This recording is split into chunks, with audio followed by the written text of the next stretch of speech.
그날 밤 그의 품에 안겨 천장을 바라보며 생각했습니다. 이게 내기로 시작된 일이라니.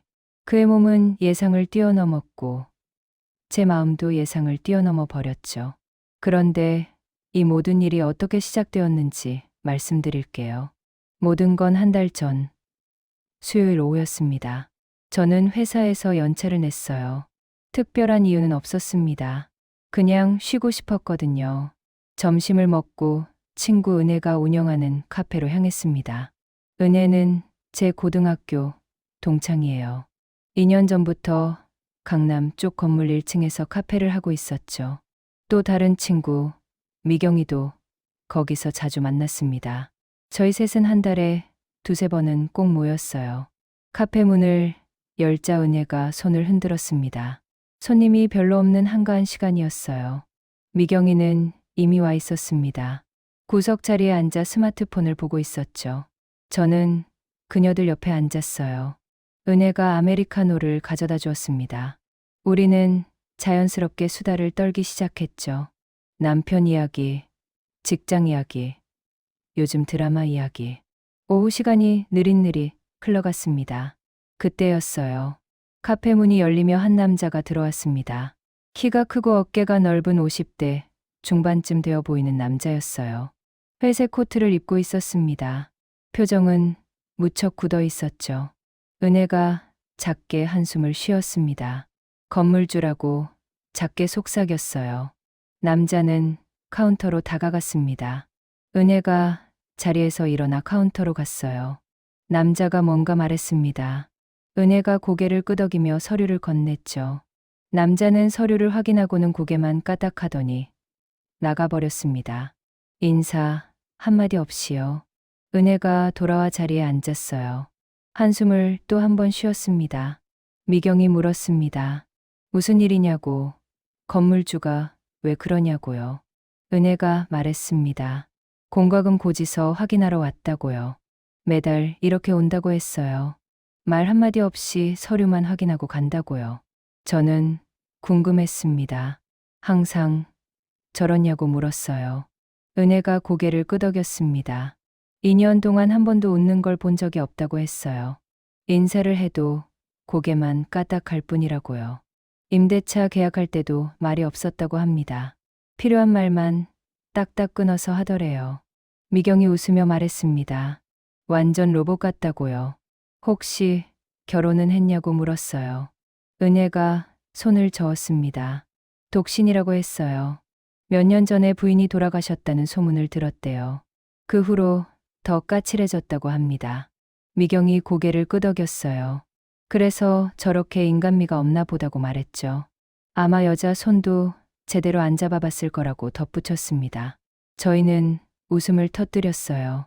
은혜가 장난스럽게 말했습니다. 누가 좀 녹여줬으면 좋겠다고요. 자기는 매달 저 얼굴 보는 게 스트레스래요. 미경이 갑자기 제 쪽을 보며 웃었습니다. 지수 내가 한번 해봐라고 했어요. 비혼주의자인 내가 딱이지 않냐고요. 저는 어이가 없어서 웃었습니다. 무슨 소리냐고 물었죠. 미경이 진지한 척하며 말했습니다. 저 건물주 좀 꼬셔보라고요.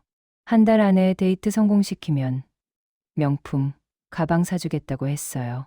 은혜도 거들었습니다. 자기도 낀다고 했어요. 한 달 안에 저 남자 웃게 만들면 자기도 명품 가방 하나 더 보탠대요. 그럼 백화점에서 마음껏 고를 수 있을 거라고 했습니다. 저는 황당해서 그녀들을 쳐다봤습니다. 우리 나이가 얼마라고 그런 유치한 내기를 하냐고 물었어요. 하지만 속으로는 솔직히 혹했습니다. 명품 가방이라니요. 제가 평소 탐내던 게 몇 개 있었거든요. 미경이 계속 부추겼습니다. 무서워서 못하는 거 아니냐고 놀렸어요. 지수 내가 그동안 만난 남자들이 몇 명인데 저 정도는 껌이지 않냐고요. 저는 피식 웃었습니다. 사실 자신은 있었어요. 남자 다루는 건 제법 자신 있었거든요. 결혼은 싫지만 연애는 좋아했으니까요. 은혜가 손뼉을 쳤습니다. 그럼 하는 거냐고 물었어요. 진짜로 명품 가방 2개 받을 생각이냐고요.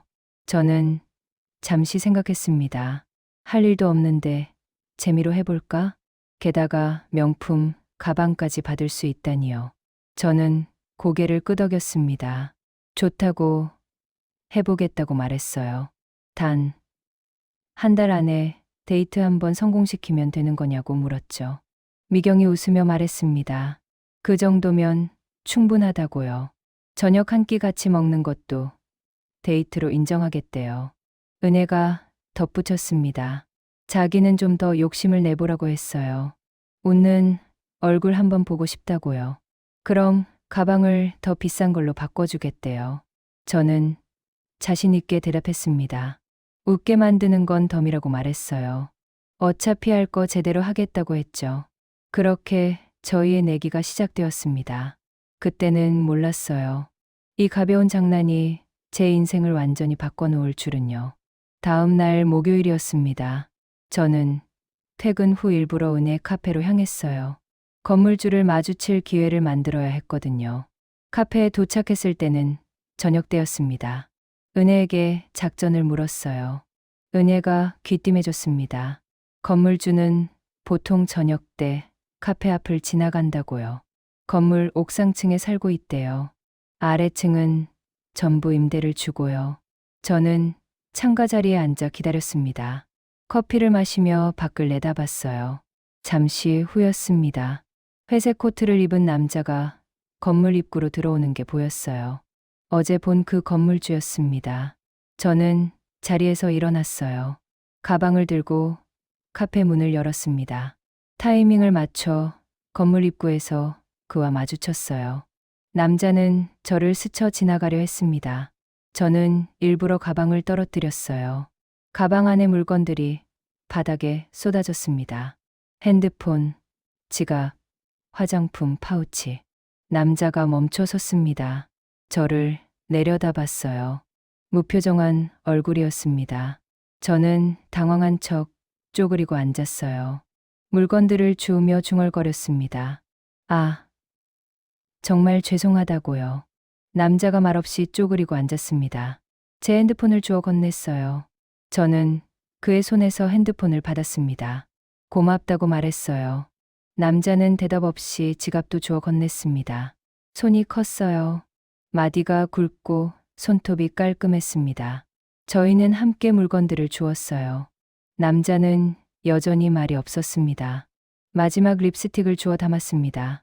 저는 일어서며 다시 한번 감사하다고 말했어요. 덕분에 빨리 주웠다고 덧붙였습니다. 남자가 고개만 살짝 끄덕였어요. 그리고는 엘리베이터 쪽으로 걸어갔습니다. 저는 그의 뒷모습을 바라봤습니다. 넓은 어깨, 긴 다리, 꼿꼿한 자세. 생각보다 까다로운 상대일 것 같았어요. 하지만 포기할 생각은 없었습니다. 오히려 도전 의식이 생겼죠. 명품, 가방 2개가 걸려 있으니까요. 다음 날도, 그 다음 날도 저는 카페에 들렀습니다. 건물 입구에서 그와 마주칠 때마다 인사를 건넸어요. 처음엔 고개만 까딱했던 남자가 나흘째 되던 날이었습니다. 처음으로 입을 열었어요. 자주 오신다고 짧게 말했습니다. 목소리가 낮고 차분했어요. 저는 환하게 웃으며 대답했습니다. 친구가 카페를 한다고요. 자주 들르는 편이라고 말했어요. 남자가 고개를 끄덕였습니다. 그리고는 또 엘리베이터로 향했어요. 하지만 이번엔 뭔가 달랐습니다. 엘리베이터에 타기 전 그가 뒤를 돌아봤거든요. 제 쪽을 잠깐 쳐다봤습니다. 그 시선에 묘한 감정이 담겨 있었어요. 궁금증, 경계, 아니면 관심? 잘 모르겠었습니다. 저는 웃으며 손을 흔들었어요. 남자는 곧 고개를 돌려 엘리베이터에 탔습니다. 은혜에게 돌아가 상황을 보고했습니다. 은혜가 웃으며 말했어요. 생각보다 빠르다고요. 저 남자가 먼저 말을 걸다니 신기하대요. 미경에게도 문자를 보냈습니다. 곧 명품, 가방 고르러 가자고요. 저도 조금 놀라웠습니다. 생각보다 쉬울 수도 있겠다 싶었어요. 하지만 그건 착각이었습니다. 그 남자는 제가 생각했던 것보다 훨씬 복잡한 사람이었으니까요. 그렇게 일주일이 지났습니다. 저는 거의 매일 카페에 들렀어요. 건물주와 마주칠 때마다 자연스럽게 인사를 나눴습니다. 처음엔 고개만 끄덕이던 그가 점점 달라졌어요. 간단한 대답을 하기 시작했죠. 날씨 이야기, 카페 이야기. 여전히 말수는 적었지만요. 은혜가 신기했습니다. 저 남자가 저렇게 말을 많이 하는 건 처음 본다고요. 어느 금요일 저녁이었습니다. 저는 평소처럼 카페에서 커피를 마시고 있었어요. 창밖으로 비가 내리고 있었습니다. 건물 입구로 건물주가 들어오는 게 보였어요. 우산을 접으며 로비로 들어섰습니다. 저는 타이밍을 맞춰 카페 문을 열고 나갔어요. 우산이 없었습니다. 일부러 가져오지 않았거든요. 건물주가 저를 봤어요. 엘리베이터 앞에 서 있던 그가 멈칫했습니다. 저는 입구에서 망설이는 척했어요. 비를 쳐다보며 한숨을 쉬었죠. 그가 다가왔습니다. 우산이 없냐고 물었어요. 저는 고개를 끄덕였습니다. 아침에 날씨가 좋아서 안 가져왔다고 말했어요. 조금만 기다리면 그칠 것 같다고 덧붙였죠. 남자가 잠시 망설이더니 말했습니다. 우산을 빌려드리겠다고요. 잠깐 기다려달라고 했어요. 저는 괜찮다고 손을 저었습니다. 폐를 끼치고 싶지 않다고 말했죠. 하지만 그는 이미 엘리베이터에 타고 있었어요. 곧 돌아오겠다고 했습니다. 저는 속으로 웃었습니다. 생각보다 잘 풀리고 있었어요. 5분쯤 지나 그가 내려왔습니다. 손에 검은색 우산을 들고 있었어요. 그가 우산을 건넸습니다. 다음에 돌려주면 된다고 말했어요. 저는 우산을 받으며 고맙다고 했습니다. 꼭 돌려드리겠다고 약속했어요. 그가 고개를 끄덕였습니다. 그리고는 조심해서 가라고 덧붙였어요. 저는 그의 얼굴을 봤습니다. 무뚝뚝한 표정이었지만 눈빛은 따뜻했어요. 우산을 펴고 밖으로 나갔습니다. 뒤돌아보니 그가 로비에서 저를 지켜보고 있었어요. 제 가슴이 이상하게 두근거렸습니다. 내기 때문이라고 스스로를 다독였죠. 주말이 지나고 월요일이었습니다. 저는 우산을 들고 카페로 갔어요. 은혜에게 건물주가 언제 오는지 물었습니다. 보통 저녁 때 온다고 했어요. 저는 카페에서 기다렸습니다. 노트북을 펴고 일하는 척했죠. 해가 지고 어스름이 내렸습니다. 건물 입구로 그가 들어왔어요. 저는 우산을 들고 밖으로 나갔습니다. 로비에서 그와 마주쳤어요. 우산을 돌려드리러 왔다고 말했습니다. 정말 고마웠다고 덧붙였어요. 남자가 우산을 받으며 고개를 끄덕였습니다. 별 말씀을요. 라고 짧게 대답했어요. 저는 잠시 망설이다 입을 열었습니다. 시간 되실 때 저녁이라도 한번 대접하고 싶다고요. 우산도 빌려주셨고 감사의 표시를 하고 싶다고 말했어요. 그가 저를 쳐다봤습니다. 시선이 제 얼굴에 머물렀어요. 저는 오늘 일부러 신경 써서 입고 왔거든요. 몸에 딱 맞는 니트의 짧은 치마를 입었습니다. 52살이지만 관리한 몸매에 자신이 있었어요. 그의 눈빛이 미묘하게 흔들렸습니다. 시선이 천천히 내려갔다가 다시 올라왔어요. 그리고는 망설임 없이 말했습니다. 지금 어떠세요? 저는 깜짝 놀랐습니다. 예상보다 훨씬 빠른 대답이었거든요. 지금요? 라고 되물었어요. 그가 고개를 끄덕였습니다. 마침 저녁을 안 먹었다고요.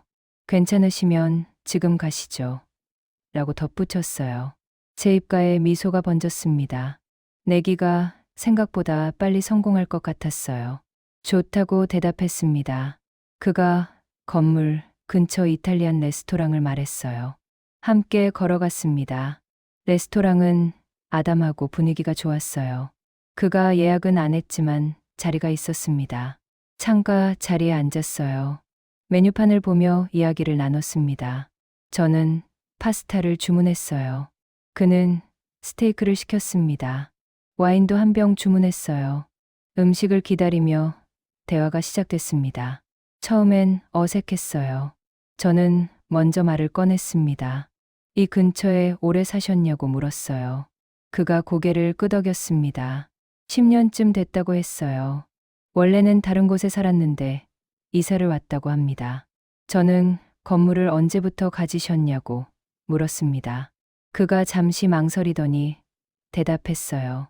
5년 전이라고 했습니다. 부인이 돌아가신 후라고 덧붙였어요. 분위기가 조금 무거워졌습니다. 저는 죄송하다고 말했어요. 괜한 질문을 한 것 같다고요. 그가 손을 저었습니다. 괜찮다고 했어요. 이제는 많이 괜찮아졌다고 말했습니다. 음식이 나왔습니다. 저희는 천천히 식사를 했어요. 그가 물었습니다. 제가 무슨 일을 하는지요? 저는 회사원이라고 대답했습니다. 마케팅 쪽 일을 한다고 말했어요. 그가 고개를 끄덕였습니다. 결혼은 안 하셨냐고 조심스럽게 물었어요. 저는 웃으며 대답했습니다. 비혼주의자라고요. 결혼보다는 자유로운 삶이 좋다고 말했죠.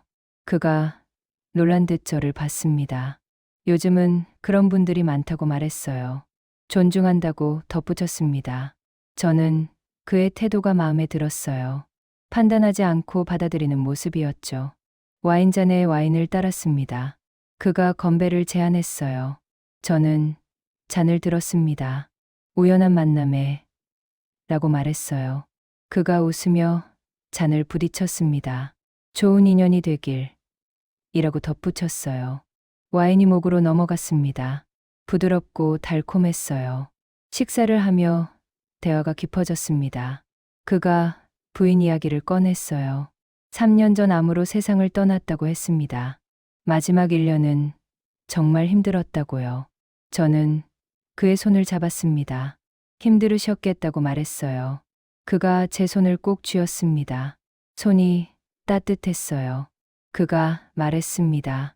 3년 동안 누구에게도 마음이 가지 않았다고요.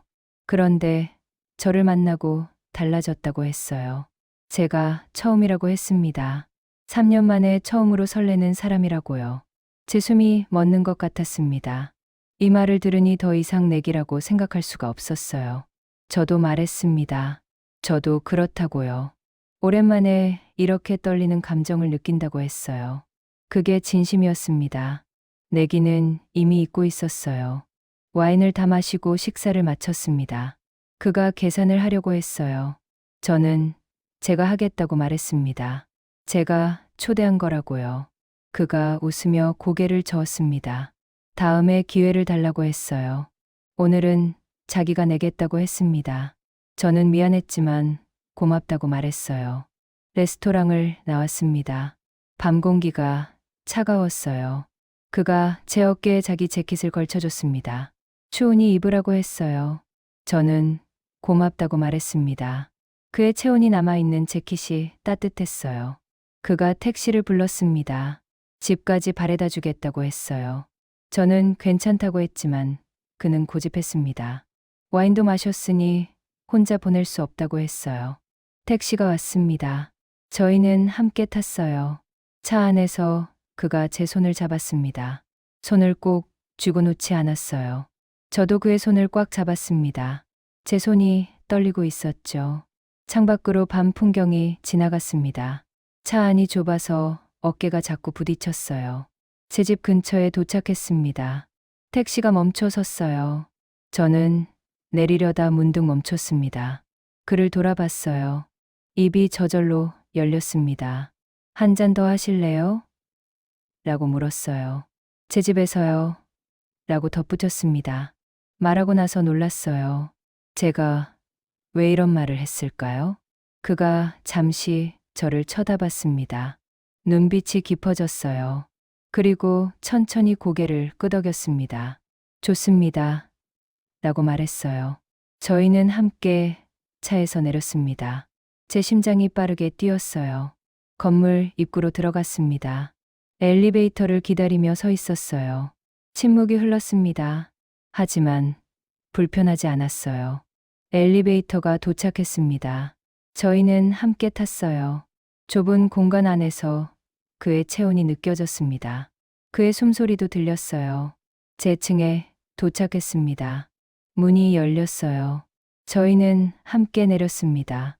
현관문을 열고 들어갔어요. 불을 켰습니다. 그가 집 안을 둘러봤어요.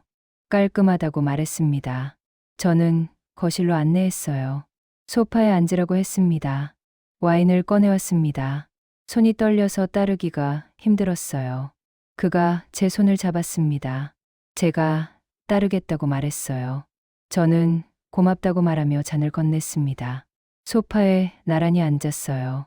와인을 한 모금씩 마셨습니다. 그가 조심스럽게 말했습니다. 오늘 정말 예쁘시다고요.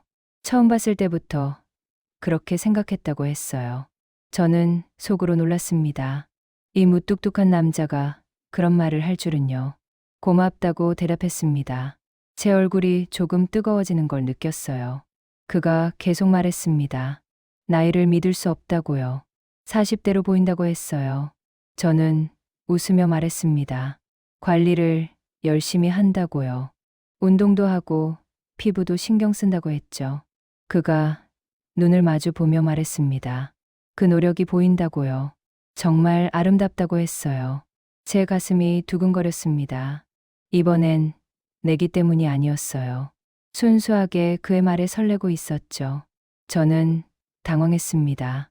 이러면 안 되는데. 하지만 멈출 수가 없었어요. 그가 와인잔을 내려놓았습니다. 그리고 저를 똑바로 쳐다봤어요. 저도 그를 봤습니다. 시선이 마주쳤죠. 그가 천천히 다가왔습니다. 제 얼굴이 점점 가까워졌어요. 저는 눈을 감았습니다. 그의 입술이 제 입술에 닿았어요. 부드럽고 따뜻한 키스였습니다. 저는 그에게 몸을 맡겼어요. 키스가 깊어졌습니다. 그의 손이 제 허리를 감췄어요. 저도 그의 목을 감았습니다. 숨이 가빠졌죠. 그가 속삭였습니다.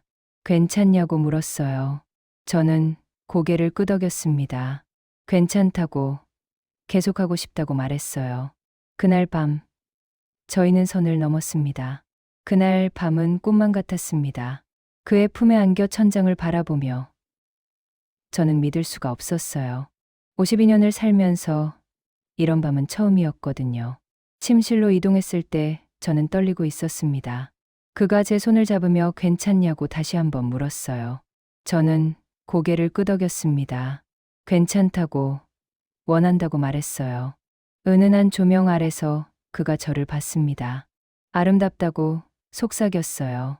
그런데 제가 예상했던 것과는 달랐습니다. 그의 몸은 상상했던 것보다 훨씬. 저는 잠깐 당황했어요. 솔직히 두려웠습니다. 그가 제 표정을 보며 조심스럽게 물었습니다. 괜찮겠냐고요. 저는 침을 삼키며 고개를 끄덕였어요. 천천히 하면 괜찮을 거라고 말했습니다.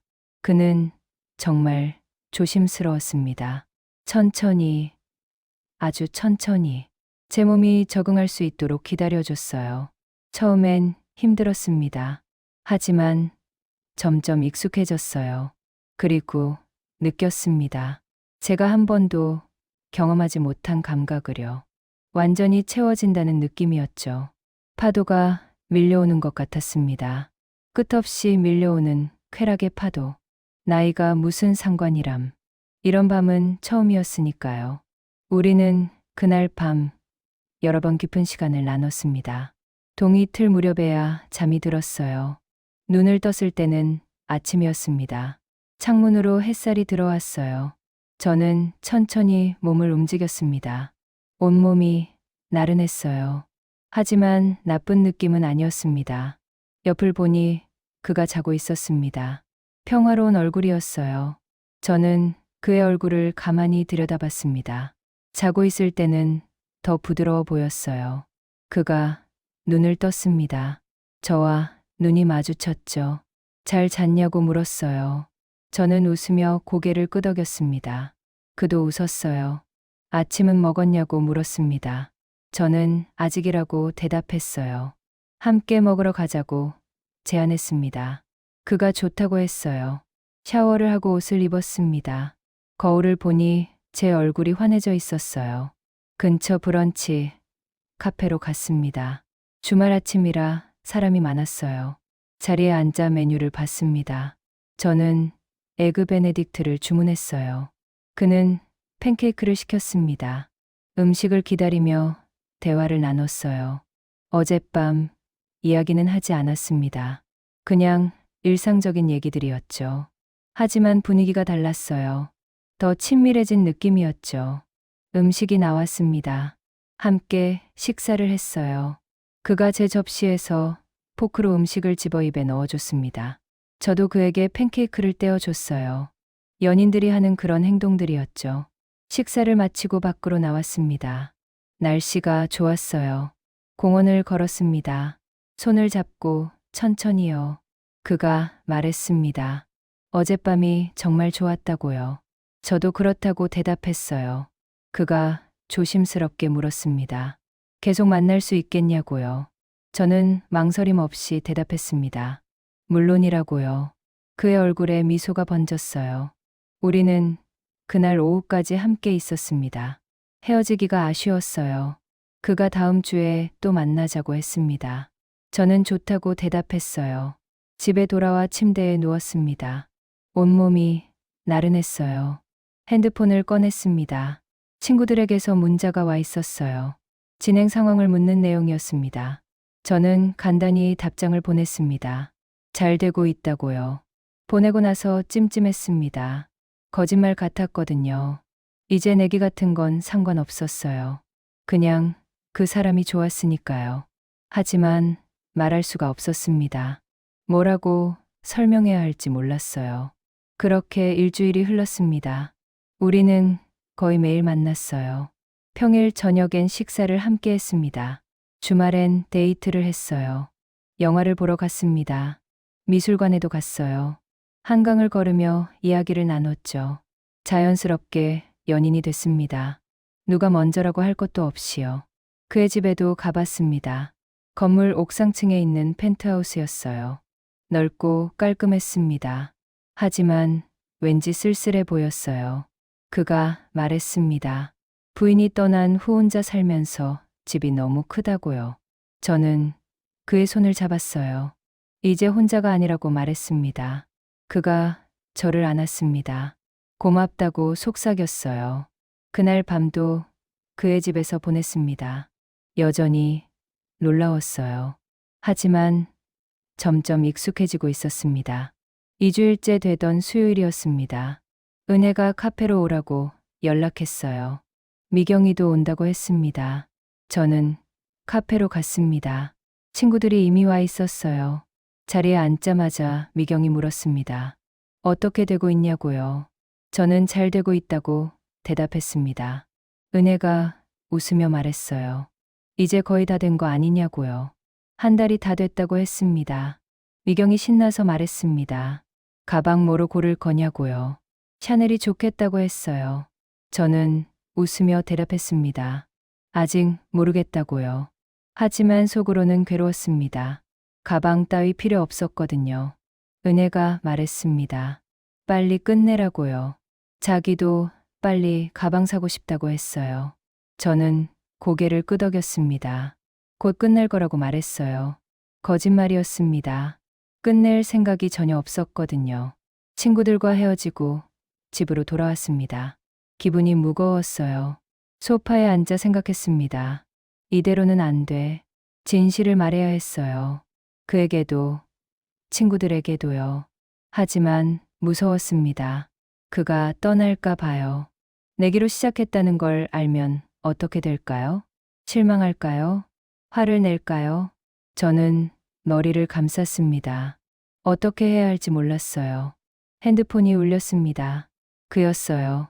내일 저녁에 시간 되냐고 물었습니다. 함께 식사하고 싶다고 했어요. 저는 좋다고 대답했습니다. 전화를 끊고 한숨을 쉬었어요. 내일 말해야 할까?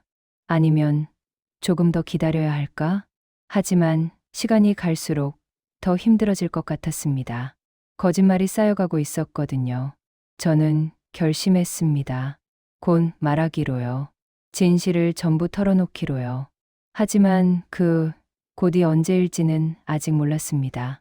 그저 조금만 더 조금만 더 이 행복을 느끼고 싶었어요. 다음 날 저녁이었습니다.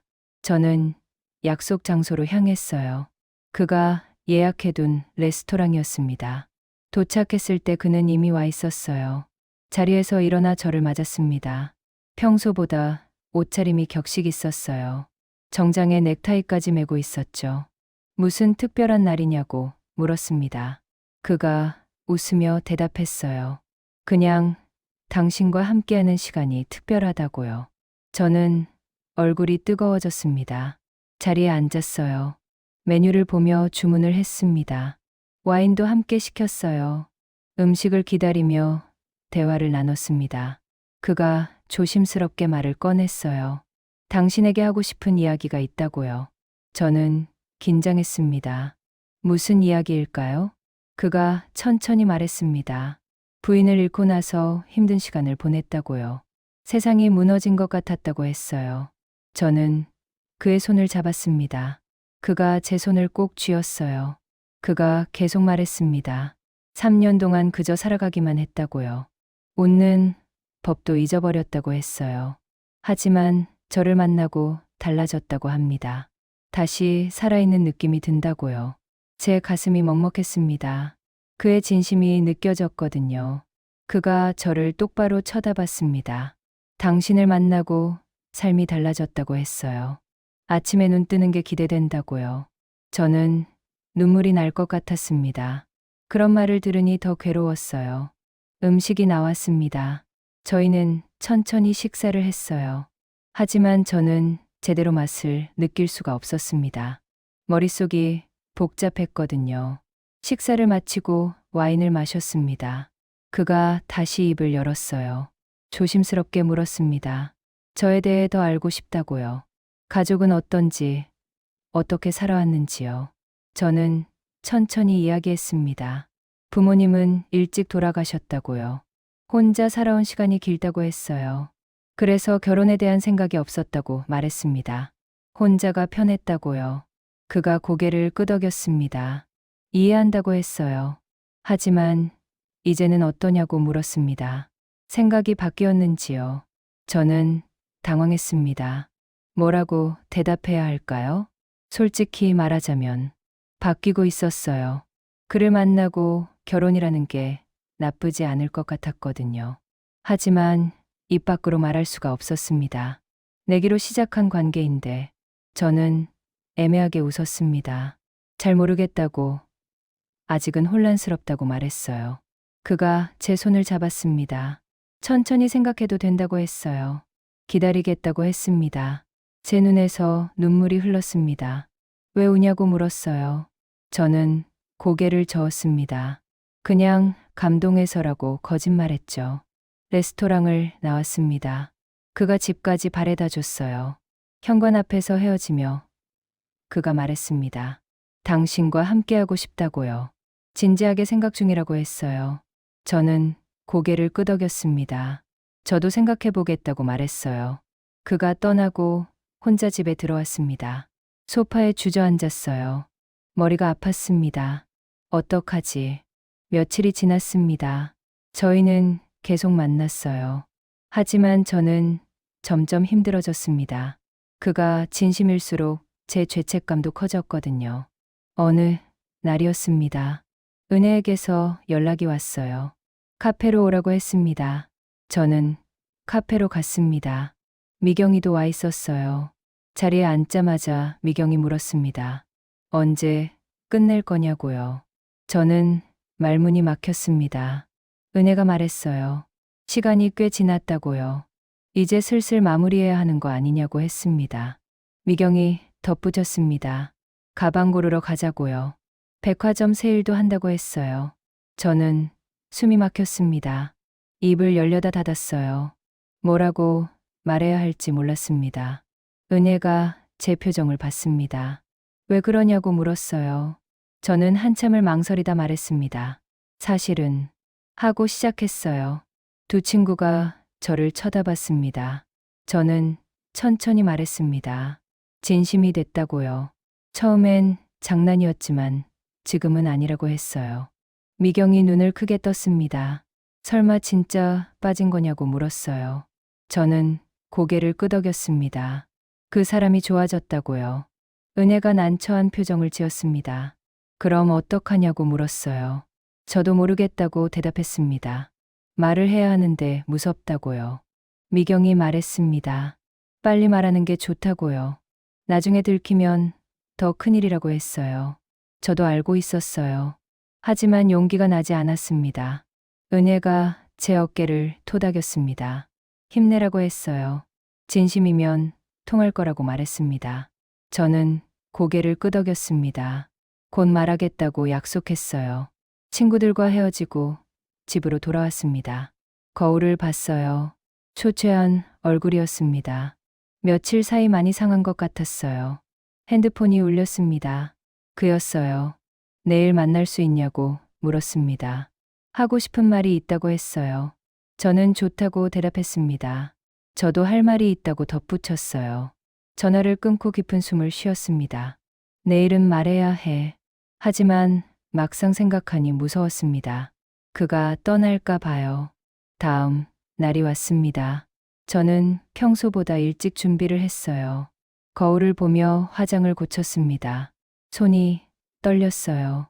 약속 장소로 향했습니다. 발걸음이 무겁게 느껴졌어요. 카페 앞에 도착했습니다. 그가 이미 와서 기다리고 있었어요. 저를 보자 환하게 웃었습니다. 그 미소를 보니 가슴이 아팠어요.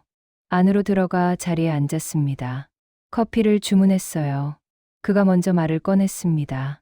오늘 당신에게 꼭 하고 싶은 말이 있다고요. 저는 긴장했습니다. 무슨 말일까요? 그가 제 손을 잡았습니다. 깊게 숨을 들이쉬더니 말했어요. 당신과 함께하고 싶다고요. 진지하게, 평생을요. 제 숨이 멎었습니다. 그가 계속 말했습니다. 결혼을 생각하고 있다고요. 당신이 준비됐을 때 말해달라고 했어요. 저는 눈물이 날 것 같았습니다. 이런 고백을 받을 자격이 없는데 그가 제 얼굴을 걱정스럽게 쳐다봤습니다. 너무 빨랐냐고 물었어요. 저는 고개를 저었습니다. 그게 아니라고요. 입을 열려고 했습니다.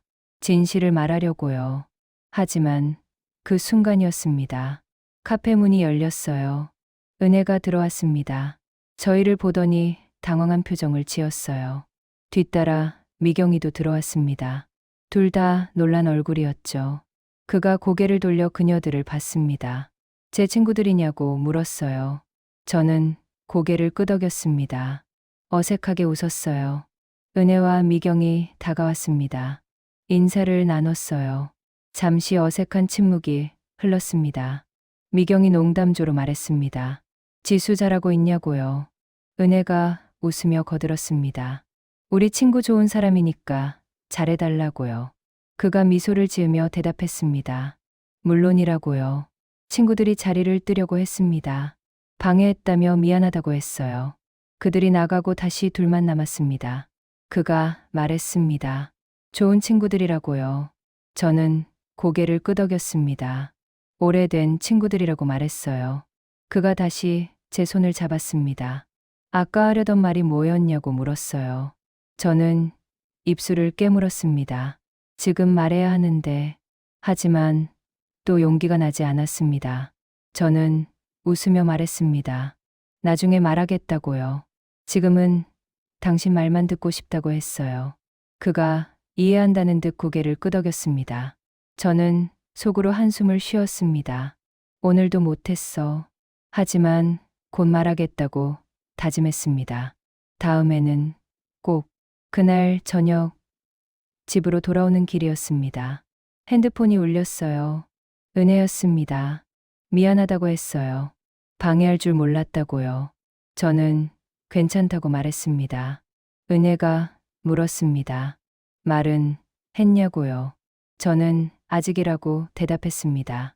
곧 하겠다고 말했어요. 전화를 끊고 한숨을 쉬었습니다.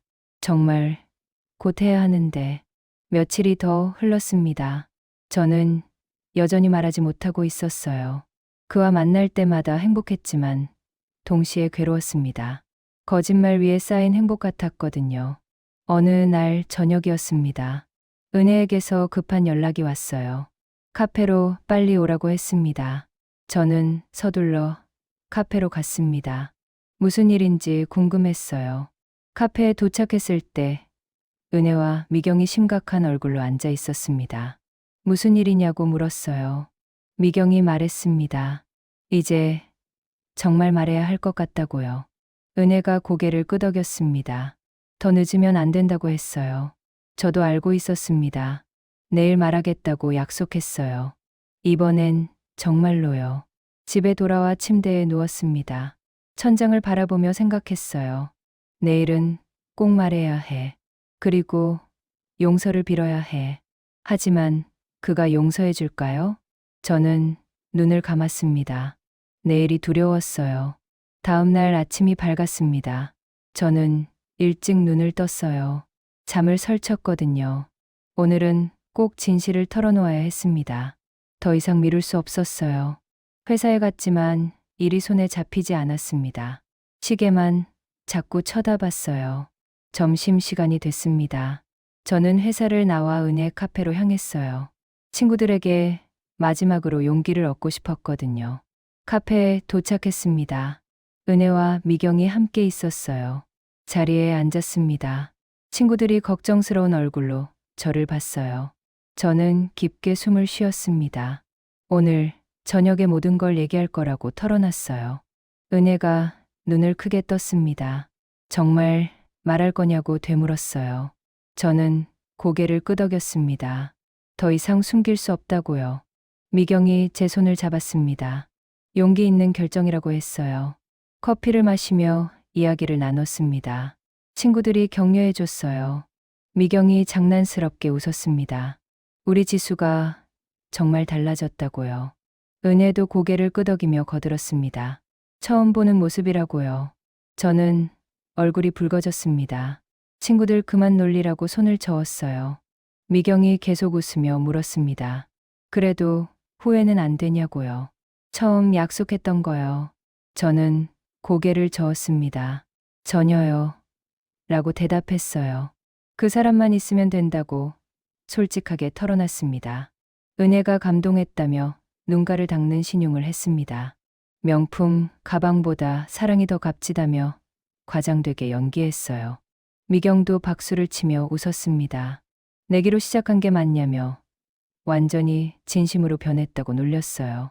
저희는 웃음을 터뜨렸습니다. 그때였습니다.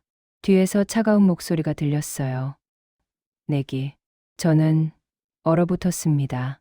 웃음이 멈췄어요. 천천히 뒤를 돌아봤습니다. 그가 서 있었습니다. 카페 문 앞에요. 언제 들어온 건지 몰랐습니다. 아무도 몰랐어요. 그의 얼굴이 굳어 있었습니다. 표정이 차갑게 식어 있었어요. 은혜와 미경도 그제야 그를 봤습니다.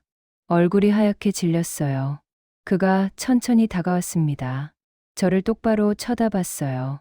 방금 뭐라고 했냐며 되물었습니다. 목소리가 낮고 가라앉아 있었어요. 저는 입술을 떨었습니다. 말이 나오지 않았어요. 그가 은혜를 봤습니다. 내기라고 했냐고 물었어요. 명품, 가방이라고 했냐고요. 은혜가 당황하며 손을 저었습니다. 그게 아니라고, 오해라고요. 그가 웃었습니다. 차갑게요. 오해라고요. 저를 다시 봤습니다. 눈빛이 얼음처럼 차가웠어요. 저와의 만남이 내기였습니까? 저는 고개를 숙였습니다. 눈물이 떨어졌어요. 그가 한 걸음 뒤로 물러섰습니다. 마치 더러운 걸 본 것처럼요. 제 심장이 찢어지는 것 같았습니다. 저는 일어섰습니다. 그에게 다가가려 했어요. 하지만 그가 손을 들어 막았습니다. 가까이 오지 말라고요. 손이 떨리고 있었습니다. 저는 울먹이며 애원했습니다. 아니라고, 오해라고요. 그가 고개를 저었습니다. 무슨 오해냐고 물었습니다. 다 들었다고요. 저를 꼬시는 게 게임이었다는 거요. 가방을 걸었다는 거요. 목소리가 점점 높아졌습니다. 얼마나 우스웠겠냐고 했어요. 혼자 진지했던 자신이요. 결혼까지 생각했다고 했습니다. 평생을 함께하려 했다고요. 그런데 저한테는 놀이였다는 거냐고 따졌습니다. 저는 고개를 저었습니다. 아니라고 부인했어요. 처음엔 그랬지만 지금은 아니라고요. 진심으로 사랑한다고 외쳤습니다. 그가 저를 쳐다봤습니다. 눈가가 붉어져 있었어요. 어떻게 믿느냐고 물었습니다. 시작이 거짓인데요. 저는 증명하겠다고 애원했습니다. 평생이 걸려도요. 그가 쓴웃음을 지었습니다. 다시는 제 앞에 나타나지 말라고 했습니다. 그리고 돌아섰습니다. 저는 그의 팔을 붙잡으려 했어요. 하지만 그는 뿌리쳤습니다. 문을 열고 나가버렸습니다. 카페 문이 쾅 하고 닫혔어요. 저는 그대로 주저앉았습니다. 다리에 힘이 풀렸어요. 눈물이 쏟아졌습니다. 소리내어 울었어요. 가슴이 찢어지는 것 같았습니다. 숨을 쉴 수가 없었어요. 은혜와 미경이 저를 부축했습니다. 미안하다고 계속 되뇌었어요. 자기들 잘못이라고 사과했어요. 저는 고개를 저었습니다. 아니라고요. 제가 진작에 말했어야 했다고요. 숨긴 제가 잘못한 거라고요. 한참을 카페 바닥에 앉아 있었습니다. 일어날 수가 없었어요. 해가 저물었습니다. 친구들이 저를 억지로 일으켜 세웠어요. 택시에 태워졌습니다. 집으로 돌아왔습니다. 현관문을 열고 들어가자마자 쓰러졌어요. 바닥에 주저앉아 울었습니다. 목이 쉬도록 울었어요. 핸드폰을 꺼냈습니다. 떨리는 손으로 전화를 걸었어요. 받지 않았습니다. 문자를 보냈습니다. 제발 한 번만 만나달라고요. 설명하고 싶다고요.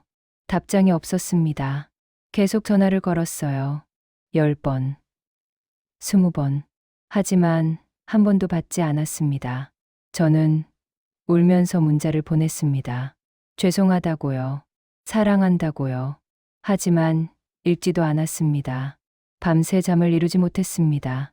눈을 감으면 그의 얼굴이 보였어요. 차갑게 변한 눈빛, 붉어진 눈가, 떨리던 손. 제 잘못이었습니다.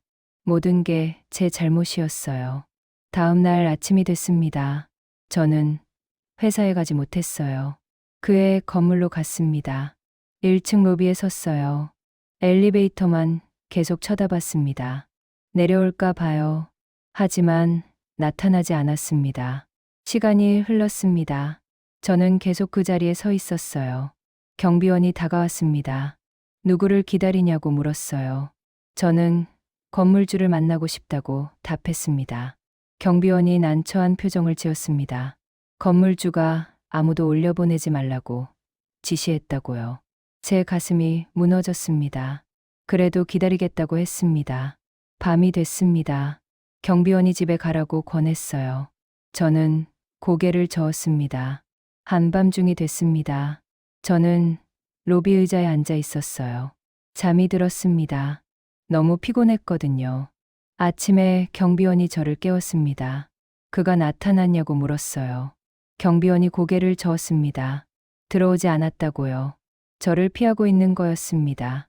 하지만 저는 포기하지 않았어요. 집에 갔다가 다시 왔습니다. 또 기다렸어요. 날이 바뀌었습니다. 저는 여전히 로비에 있었어요. 은혜가 찾아왔습니다. 제 모습을 보고 울었어요. 살이 빠지고 눈이 푹 꺼져 있었거든요. 집으로 가자고 애원했습니다. 이러다 쓰러진다고요. 저는 고개를 저었습니다. 여기서 기다려야 한다고요. 은혜가 음식을 사왔습니다. 저는 몇 입 먹었어요. 맛을 느낄 수가 없었습니다. 또 날이 바뀌었습니다. 비가 내렸어요. 저는 우산도 없이 건물 밖에 서 있었습니다. 로비에서 더 이상 있지 말라고 했거든요. 빗물이 얼굴을 적셨습니다.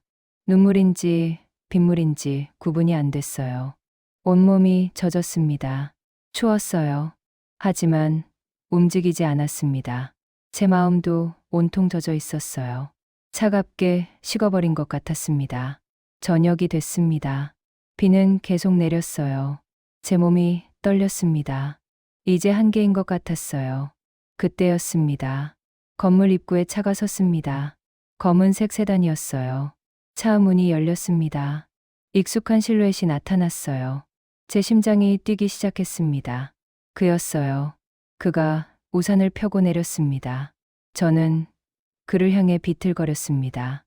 다리에 힘이 없었어요. 그가 저를 봤습니다. 걸음을 멈췄어요. 표정이 굳어졌습니다. 저는 그의 앞에 섰습니다. 온몸이 떨렸어요. 제발, 이라고 간신히 말했습니다. 그가 눈을 감았습니다. 턱이 경련했어요. 저는 무릎을 꿇었습니다. 빗물 고인 바닥에요. 제발 한 번만 들어달라고 애원했습니다. 그가 눈을 떴습니다. 눈빛이 흔들렸어요. 한참을 저를 내려다봤습니다. 그리고 한숨을 쉬었습니다. 일어나라고 했어요. 저는 눈을 크게 떴습니다. 들어가자고 했습니다. 제 손을 잡아 일으켜 세웠어요. 우산을 제 위로 씌웠습니다. 함께 건물로 들어갔습니다. 엘리베이터를 탔어요. 둘 다 말이 없었습니다. 옥상층에 도착했습니다. 그의 집으로 들어갔어요.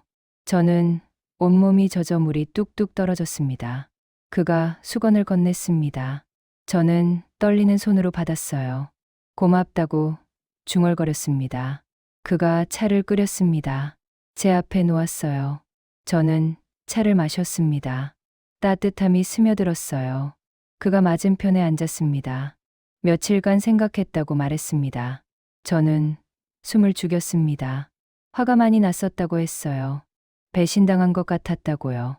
하지만 동시에 알았다고 덧붙였습니다. 제가 얼마나 힘들어했는지요. 경비원이 알려줬다고 했습니다.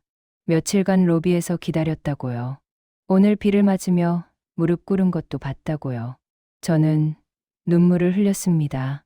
내기로 시작했어도 지금은 진심일 거라고 생각한다고 했습니다. 하지만 시간이 필요하다고 덧붙였어요. 아직은 확신이 서지 않는다고요. 저는 고개를 끄덕였습니다. 얼마든지 기다리겠다고 약속했어요. 그가 저를 쳐다봤습니다. 집에 가서 쉬라고 했습니다. 몸부터 추스르라고요. 저는 일어섰습니다. 현관으로 향했어요. 그가 뒤에서 말했습니다. 연락하겠다고요. 저는 돌아봤습니다. 고맙다고 인사했습니다. 그가 택시를 불러줬습니다. 저는 밖으로 나왔어요. 택시에 탔습니다. 창밖을 보니 그가 서 있었습니다. 택시가 출발했어요. 저는 눈물을 닦았습니다. 이번엔 달랐습니다. 희망이 보였거든요. 집으로 돌아왔습니다. 샤워를 하고 침대에 누웠어요. 오랜만에 편히 잠들 수 있을 것 같았습니다. 그를 만났으니까요. 기회를 얻었으니까요. 이제는 기다리는 일만 남았습니다. 그가 마음을 열어줄 때까지요. 시간이 흘렀습니다. 집으로 돌아온 뒤 며칠간 저는 움직이지 못했어요. 몸살이 났거든요. 비를 맞은 탓이었습니다. 은혜와 미경이 번갈아 찾아왔습니다. 음식을 해다 주고 약을 챙겨줬어요. 미안하다고 계속 사과했습니다. 자기들 때문이라고요. 저는 고개를 저었습니다. 아니라고요. 언젠가는 들킬 일이었다고 말했어요. 오히려 늦기 전에 알게 돼서 다행이라고 했습니다. 열이 내렸습니다. 몸이 조금씩 회복됐어요. 거울을 봤습니다. 많이 수척해진 얼굴이었어요. 회사에 복귀했습니다. 동료들이 아프냐고 물었어요. 그냥 감기라고 대답했습니다. 일을 했습니다. 손이 움직이는 대로요. 하지만 머릿속은 온통 그 생각뿐이었습니다. 연락이 올까? 정말 올까? 핸드폰을 자꾸 확인했어요. 하지만 아무 연락이 없었습니다. 퇴근하고 집으로 돌아왔습니다. 텅 빈 집이 더 쓸쓸하게 느껴졌어요. 소파에 앉아 창밖을 봤습니다. 해가 지고 있었어요. 문득 그가 보고 싶었습니다. 목소리라도 듣고 싶었어요. 하지만 전화를 걸 수 없었습니다. 시간을 달라고 했으니까요. 기다려야 했습니다. 날이 바뀌었습니다. 출근하고 일하고 퇴근했어요. 매일이 그렇게 흘러갔습니다. 친구들이 자주 연락했습니다. 괜찮냐고 물었어요. 괜찮다고 대답했습니다. 거짓말이었지만요. 밤에 잠이 오지 않았습니다. 그의 얼굴이 자꾸 떠올랐어요. 함께 걸었던 공원, 함께 먹었던 레스토랑, 함께 보냈던 밤. 모든 게 그리웠습니다. 어느 날 저녁이었습니다. 핸드폰이 울렸어요. 모르는 번호였습니다. 가슴이 뛰었습니다. 혹시 전화를 받았습니다. 그였습니다. 저는 숨을 멈췄어요. 그가 말했습니다. 내일 시간이 되냐고요. 저는 떨리는 목소리로 대답했습니다. 된다고요. 어디서 만날지 물었습니다. 그가 장소를 알려줬어요. 공원이었습니다. 우리가 함께 걸었던 곳이요. 알겠다고 대답했습니다. 전화가 끊겼습니다. 저는 한참을 그대로 서 있었어요. 핸드폰을 꽉 쥐고요. 눈물이 났습니다. 연락이 온 거였어요. 다음 날이 왔습니다. 저는 일찍 일어났어요. 옷장을 열었습니다. 무엇을 입어야 할까 고민했어요. 결국 그가 좋아했던 옷을 골랐습니다. 연한 베이지색 니트였어요. 화장을 했습니다. 손이 떨렸어요. 거울을 봤습니다. 여전히 수척했지만 조금은 나아 보였어요. 약속 시간보다 일찍 집을 나섰습니다. 공원에 도착했어요. 벤치에 앉아 기다렸습니다. 바람이 불었어요. 차가웠습니다. 하지만 떠날 수 없었습니다. 시간이 됐습니다. 멀리서 그가 걸어오는 게 보였어요. 저는 일어섰습니다. 그가 가까이 왔습니다. 서로 마주 봤어요. 침묵이 흘렀습니다. 그가 먼저 입을 열었습니다. 앉으라고 했어요. 저희는 벤치에 나란히 앉았습니다. 거리를 두고요. 그가 말했습니다. 며칠간 정말 많이 생각했다고요. 저는 숨을 죽이고 들었습니다. 화도 많이 났었다고 했어요. 배신감도 컸다고요. 하지만 동시에 알았다고 덧붙였습니다. 당신도 힘들었다는 거려. 로비에서 며칠을 기다렸다는 거려. 비를 맞으며 무릎까지 꿇었다는 거려. 그런 모습을 보며 깨달았다고 했습니다. 진심일 거라고요. 내기로 시작했어도 지금은 아닐 거라고요. 저는 눈물을 흘렸습니다. 그가 저를 봤습니다. 하지만 여전히 아프다고 했어요. 상처가 쉽게 아물지 않는다고요. 시간이 필요했다고 덧붙였습니다. 저는 고개를 끄덕였습니다. 그가 계속 말했습니다. 생각해봤다고요. 당신 없는 삶을요. 견딜 수 없었다고 했습니다. 이미 너무 깊이 빠져버렸다고요. 화가 나도 아파도 당신이 필요하다고 했어요. 제 손을 잡았습니다. 다시 시작할 수 있겠냐고 물었습니다. 이번엔 진짜로요. 저는 울먹이며 대답했습니다. 네, 라고요. 그가 저를 안았습니다. 저도 그를 꼭 안았어요. 한참을 그렇게 있었습니다. 그가 속삭였습니다. 다시는 거짓말하지 말라고요. 약속한다고 대답했습니다. 우리는 공원을 걸었습니다. 손을 잡고요. 그가 물었습니다. 아직도 결혼 생각 없냐고요. 저는 웃었습니다. 당신과는 하고 싶다고 대답했어요. 그가 멈춰 섰습니다. 정말이냐고 물었어요. 저는 고개를 끄덕였습니다. 평생 혼자 살려고 했다고 말했습니다. 결혼은 생각도 안 해봤다고요. 하지만 당신을 만나고 달라졌다고 했어요. 함께 늙고 싶다고요. 그가 웃었습니다. 처음 보는 따뜻한 미소였어요. 시간이 흘렀습니다. 우리는 다시 일상으로 돌아왔어요. 하지만 이번엔 달랐습니다. 숨기는 게 없었거든요. 은혜 카페에도 함께 갔습니다. 친구들이 반겼어요.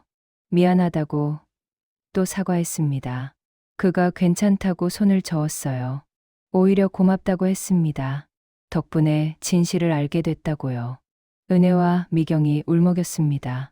미경이 물었습니다. 그래도 가방은 아깝지 않냐고요. 저는 웃으며 대답했습니다. 전혀요, 라고요. 이 사람만 있으면 된다고 말했어요. 친구들이 박수를 쳤습니다. 어느 날이었습니다. 그가 조심스럽게 꺼냈어요. 혼인신고를 하면 어떻겠냐고요. 결혼식은 나중에 해도 좋으니까요. 지금은 당신과 함께하는 게 중요하다고 말했습니다. 저는 놀랐습니다. 생각할 시간을 달라고 했어요. 하루를 고민했습니다. 하지만 답은 정해져 있었습니다. 다음 날 그에게 전화했어요.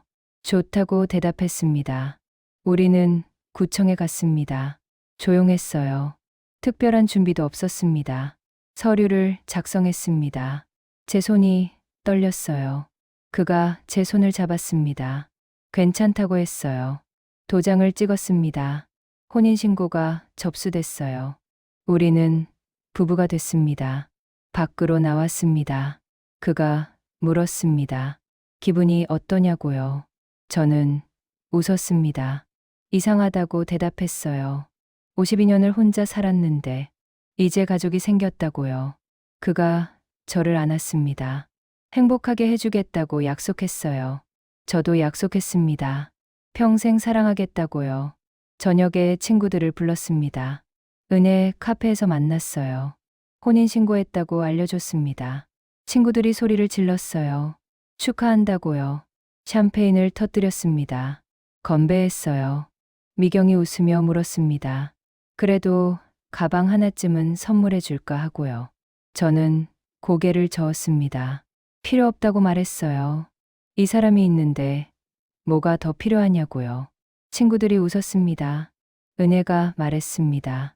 정말 많이 변했다고요. 저도 인정했습니다. 사랑이 저를 바꿔놨다고요. 그가 제 손을 잡았습니다. 서로를 봤어요. 많은 말이 필요 없었습니다. 눈빛만으로 충분했거든요. 집으로 돌아왔습니다. 이제 우리 집이었어요. 그의 펜트하우스로 이사를 했거든요. 창밖을 봤습니다. 도시의 야경이 펼쳐져 있었어요. 그가 뒤에서 저를 안았습니다. 행복하냐고 물었어요. 저는 고개를 끄덕였습니다. 너무 행복하다고 대답했어요. 믿을 수 없을 정도로요. 그가 속삭였습니다. 저도 그렇다고요. 우리는 오래 그렇게 서 있었습니다. 밤이 깊어갔어요. 침대에 누웠습니다. 그가 제 손을 잡았습니다. 잘 자라고 했어요. 저도 같은 말을 했습니다. 눈을 감았어요. 오랜만에 편안했습니다. 더 이상 숨길 게 없었거든요. 두려울 것도 없었어요. 사랑하는 사람 곁에 있었으니까요. 52년을 혼자 살았습니다. 결혼 같은 건 생각도 안 했어요. 하지만 그를 만났습니다. 내기로 시작했던 만남이었죠. 부끄러운 시작이었습니다. 하지만 진심으로 변했어요. 진짜 사랑이 됐습니다. 이제 저는 혼자가 아니었습니다. 누군가의 아내였어요. 누군가의 가족이었습니다. 그리고 무엇보다 사랑받는 사람이었습니다. 나이가 뭐가 중요할까요? 사랑에는 때가 없으니까요. 52살에 처음 사랑을 알았습니다. 늦었지만 행복했어요. 이것으로 충분했습니다.